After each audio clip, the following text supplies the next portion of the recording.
बिस्मिल्लाहिर्रहमानिर्रहीम। अस्सलाम वालेकुम नाज़रीन, मैं हूं एडवोकेट इजाज़ अहमद नवाब और आप देख रहे हैं मेरा यूट्यूब चैनल कानून की दुनिया। नाज़रीन, इस क्लिप में बड़ी इंपॉर्टेंट बात करेंगे करंट अफेयर जो इस वक्त का सबसे इम्पोर्टेंट इशू है, पंजाब और केपी की इलेक्शन जो 90 दिन के अंदर होने थे और नहीं करवाए जा रहे। इस केस पर इसके साइमल्टेनियसली साइड बाई साइड जो केस बनाया गया, कानून बनाने की कोशिश की जा रही है, अदालती इस्लाहाती बिल, उसका कानून क्या वो बन जाएगा?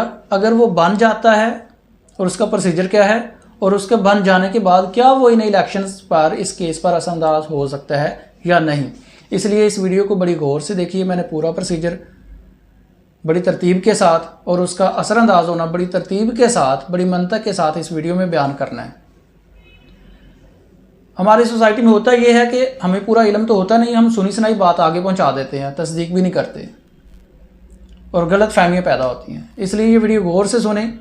सबसे पहले असम्बलियाँ जब तोड़ दी गई, 90 दिन के अंदर हमारे कानून में लिखा है इलेक्शन होना है और कोई रियायत नहीं, कोई माफ़ी नहीं, किसी किस्म का कोई जवाज़ नहीं सवाए जंगी हालात के। आइन के मुताबिक 90 दिन के अंदर इलेक्शन होना था, नहीं करवाया गया। आज खुद नोटिस लिया गया, 90 दिन के अंदर इलेक्शन करवाने का कहा गया, नहीं करवाया। इलेक्शन मुलतवी कर दी इलेक्शन कमीशन ऑफ पाकिस्तान की तरफ से।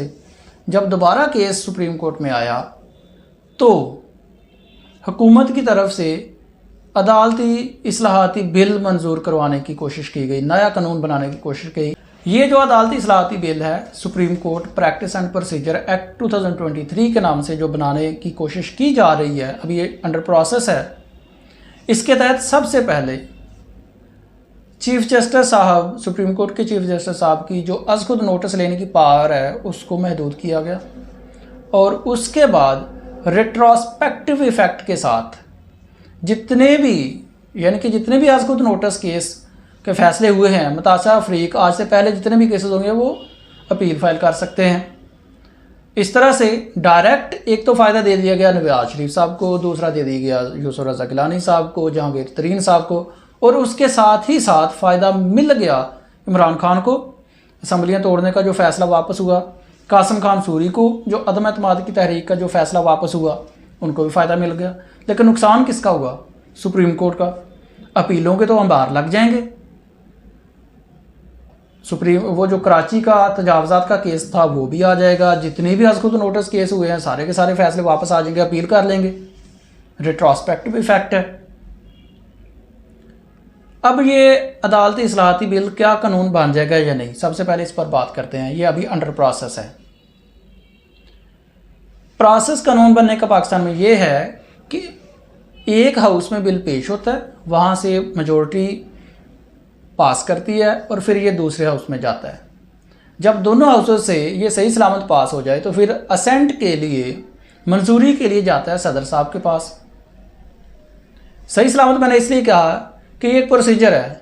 एक हाउस में यानी कि कौमी असम्बली में बिल पेश होता है तो ये जाएगा सेनेट के पास होने के बाद, फिर वो अगर एतराज़ लगा देते हैं तो वापस आएगा, यानी कि ये पूरा टेक्निकल प्रोसीजर है। इसलिए मैंने कहा कि अगर दोनों हाउसों से पास हो जाता है तो ये जाएगा सदर साहब के पास। आर्टिकल 175 के तहत सदर साहब के पास हैं 10 दिन, वो इस बिल को मंजूर करेंगे या फिर वापस भेज देंगे कि ये पॉइंट को रिकन्सिडर किया जाए। जब वो रिकन्सिडर करके वापस जाएगा तो फिर सदर साहब उसको मंजूरी देने के पाबंद हैं। जब मंजूरी मिल जाएगी तो ये बन जाएगा कानून। अब पहला ऑप्शन, सदर साहब इसको वापस तो भेज नहीं सकते। अगर फ़र्ज़ किया, अगर हम पार्टी की बात करें, क्योंकि वो पाकिस्तान तहरीक इंसाफ से मुंसलिक हैं पार्टी के तौर पर, पॉलिटिकल वर्कर, तो इसलिए अगर वो वापस भेजते हैं तो उसी दिन सेम डे बिल वापस आएगा, सेम डे इजलास बुलाया जाएगा, सेम डे उसको दोबारा पास करके भेज दिया जाएगा सदर साहब के पास। वो पाबंद हो जाएंगे पास करने के। दूसरी ऑप्शन आर्टिकल 186 के मुताबिक तहत सदर साहब के पास एक पावर है कि वो वही बिल उठाएं, भेज दें सुप्रीम कोर्ट के पास कि फ़लाँ पॉइंट पर ये पब्लिक इंपॉर्टेंस का पॉइंट है, इस पर हमें जुडिशियल ओपिनियन चाहिए। तो सुप्रीम कोर्ट के पास वो बिल चला जाएगा। जब सुप्रीम कोर्ट के पास बिल जाएगा तो सुप्रीम कोर्ट सारी पार्टियों को बुलाएगी, नोटिस जारी करेगी, फिर बहस सुनेगी, फिर फैसला महफूज होगा, फिर फैसला सुनाया जाएगा और उसके बाद ऐन मुमकिन है कि इसको सारे के सारे कानून को नल एंड वाइड करार दिया जाए, या इसकी कुछ शिक्कों को, इसके कुछ सेक्शंस को नल एंड वाइड करार दिया जाए, या इसको मंजूर भी किया जा सकता है। लेकिन अगर हम तारीख की बात करें तो लतीफ़ खोसा साहब ARY के चैनल में बता रहे थे कि हमने पहले भी ये बिल पेश किया था, वो सुप्रीम कोर्ट के पास गया था और सुप्रीम कोर्ट ने इसको नल एंड वाइड करार दिया था कि रूल्स बनाना जो बिजनेस ऑफ कोर्ट है उसके प्रोसीजर और रूल्स के इख्तियारात सिर्फ सुप्रीम कोर्ट के पास हैं। आर्टिकल 191 के तहत पार्लियामेंट को इसमें मदाखलत का इख्तियार ही नहीं है, तो वो तो बिल ख़त्म हो गया। अब जब ये कानून बन जाएगा, एक तो इस पर यह है कि ये चला जाएगा सुप्रीम कोर्ट के पास, और फ़र्ज़ करो ये पास हो भी जाता है तो फिर भी ये मुतनाज़ा रहेगा। क्यों? क्योंकि एक व्यू ये है आर्टिकल 191 के तहत, आर्टिकल 141 और दीगर जो रिलेटेड आर्टिकल्स हैं कि जो सुप्रीम कोर्ट के बिजनेस ऑफ सुप्रीम कोर्ट है, डेली रूटीन वर्क है, उसके प्रोसीजर रूल्स बनाने का सुप्रीम कोर्ट को इख्तियार है, पार्लियामेंट को नहीं है। तो उसके लिए पहले आइन में अमेंडमेंट करना पड़ेगी, और आइन में अमेंडमेंट करने के लिए 2/3 मेजोरिटी चाहिए होती है of total membership of house, यानी कि असम्बली की जो टोटल मेंबरशिप है उसकी 2/3 मेजोरिटी वो हुकूमत के पास नहीं है।